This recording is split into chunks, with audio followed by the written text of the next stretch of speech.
published 1713 est. The 25th of November 2017, updated 0732 est. The 26th of November 2017. Iain Lee broke down in tears on a celebrity on Saturday night after pulling out of a nail-biting underwater Bushtucker trial. The panicked radio host, 44, was given bursts of oxygen by a medic after struggling to breathe inside a tunnel in a tank of water, which he branded fking horrible. Iain couldn't hold back the sobs as he broke the tough news to the rest of the camp. Rebekah, Vardy and Amir later offered their views on crying and said it could look like a weakness. Scroll down for video. Gutted Iain Lee broke down in tears on a celebrity on Saturday night after pulling out of a nail-biting underwater Bushtucker trial. Oh dear. Rebekah, Vardy and Amir seemed unimpressed by the show of emotion and later called crying a weakness. Iain's ordeal began when he joined Ant and Dec at the trials area for the Temple of Gloom challenge. Dec started to explain the trial to Iain as they all looked at the large swimming pool in front of them.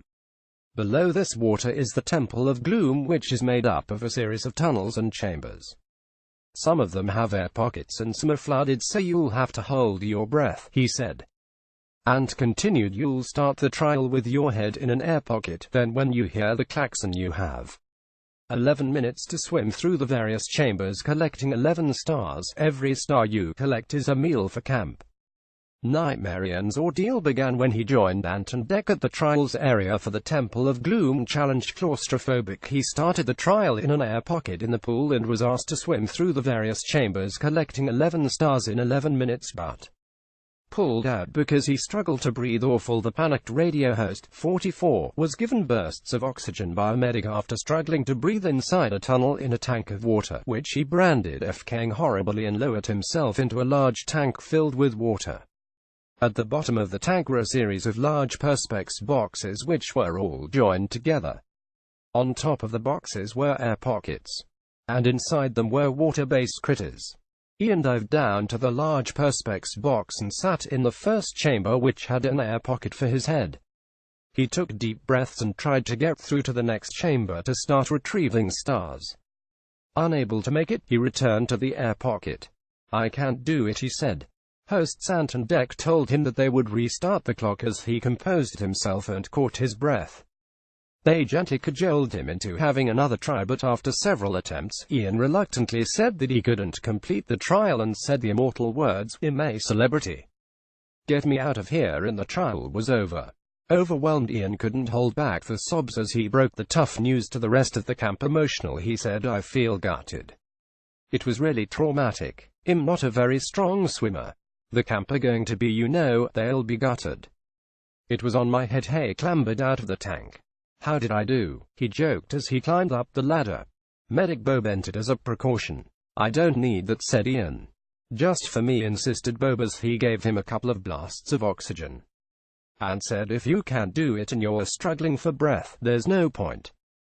They're not designed to be easy, so with your frame and size, that was particularly tough." And continued, "Iain said, I'm not a strong swimmer. That should have been okay. That box was tiny. I couldn't catch my breath.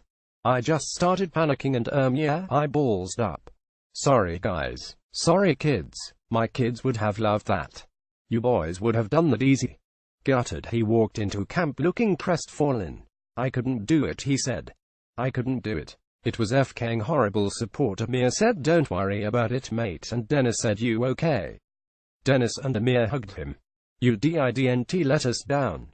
We're one team," he said. Consolation. His campmates rallied around him and offered words of support as he broke down in front of them. "No, not at all. You didn't let anyone down. You gave it your best shot," reassured Dec. "It was literally the best I could do," Iain said, looking gutted. Ant added, "When you're down somewhere and you're struggling with breath, the one thing that is vital to survive. I get it. We understand. Bless him. I feel sorry for the man," said Ant sympathetically. Reflecting afterwards on the ordeal, he admitted, "I feel gutted. It was really traumatic. I'm not a very strong swimmer. The camp are going to be, they'll be gutted. It was on my head. Terrible, terrible. Literally the best I could do was that." He walked into camp looking crestfallen. "I couldn't do it," he said. "I couldn't do it. It was fking horrible. Not a fan of emotion." I hate crying. I feel like it shows weakness, Rebekah later said while talking about Ian. Tough guy Amir said he didn't like to see men cry and said he last cried when he was a teenager. Hey, welled up easy, explained. Amir said don't worry about it mate, and Dennis said you okay? Dennis and Amir hugged him. You didn't let us down. We're one team, he said. Ian continued to explain the trial. Amir comforted him. Don't be upset. Listen, don't be upset. We're the team. We're going to come back stronger from this, guys. Don't be upset. Go and have a shower, go and relax, and we'll have a proper chat later.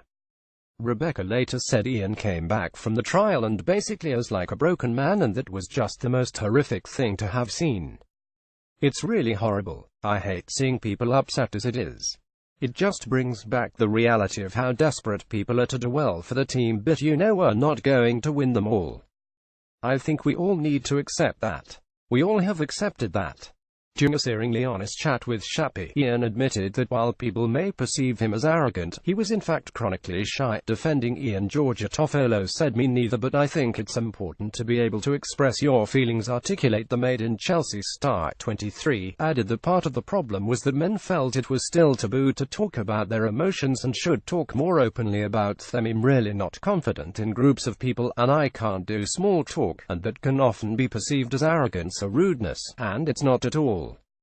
It's anxiety and it's chronic shyness, he said. I'm lanky and clumsy and awful.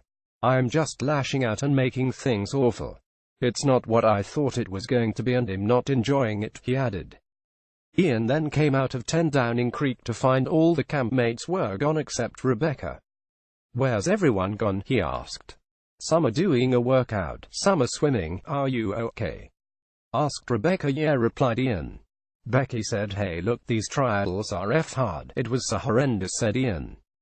Real men cry, Jamie said. It's not a weakness, it's a strength, sharing your emotions, and there is nothing wrong with that. Real men cry. Differing opinions, however. Amir disagreed and said I don't do it. Show weakness and people walk all over you. Talking in the Bush Telegraph, Rebekah said I can't even begin to imagine what it must have been like, and there's nothing worse than that sheer panic of going underwater and feeling you can't breathe. The panic was just rising and I was thinking to myself, this is fine, it's nothing, but I just couldn't control the panic, said Ian. Don't worry about it, it's done now, Rebekah said. I don't think people realize how hard it is in here. It's really tough. It's the toughest thing I've ever had to do it done. Later in camp, the celebrities were all talking about Ian. Amir said he didn't like to see men cry. Opening up during a searingly honest chat with Shappy, Ian admitted that while people may perceive him as arrogant, he was in fact chronically shy. I'm neither, but I think it's important to be able to express your feelings, said Toff. Rebekah asked Amir when he last cried, and he said as a teenager. I hate crying. I feel like it shows weakness, Rebekah said. That's why I don't do it as well. Show weakness and people walk all over you, said Amir. Jamie added, I think as men, we don't cry. Toff agreed and said men also don't say anything when they should. Yes, and that's the problem, said Jamie. Yes, because the stereotypical man doesn't cry, and that's wrong. That shouldn't be the case, said Toff. Talking in the Bush Telegraph, Jamie said it's not a weakness, it's a strength, sharing your emotions, and there is nothing wrong with that. Real men cry. Honest, I'm really not confident in groups of people, and I can't do small talk, and that can often be perceived as arrogance or rudeness, and it's not at all. It's anxiety and it's chronic shyness, he said.